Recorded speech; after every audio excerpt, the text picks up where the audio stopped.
mabagal na rehabilitasyon ng kalsada sa Mangaldan, Pangasinan inalmahan ng ilang residente. Sundan sa ulat ni Russell Simorio.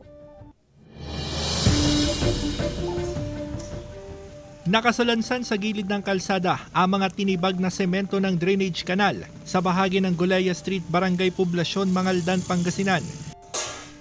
Aayusin ng drainage system na bahagi ng road rehabilitation project. Pero inalmahan ng mga residente ang mabagal umanong rehabilitasyon. Takaw disgrasya na rin umano ang mga nakabukas na drainage canal. Ating nyo, walang gumagawa. Nakatenga lang ganyan. Pag-iba, gawin ka agad, di ba? Katulad sa Cortez, puntahan nyo yung Cortez. Hanggang ngayon, wala. Istorbo sa mga bahay. Ang Municipal Engineering Office ang nangangasiwa sa proyekto. April 2023 nang simula ng road rehabilitation project sa Gulaya Street na pinondohan ng 16 na milyong piso.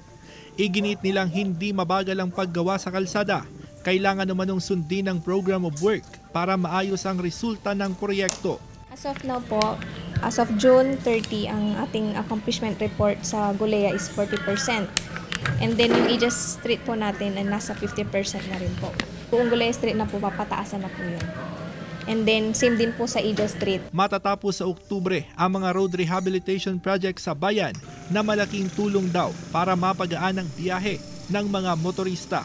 Maginhawa sa kanila. Kasi yung kalsada nga nila maganda, yung dadaanan nila. Pero yung bahay-bahayan dyan na mababang dyan apektado.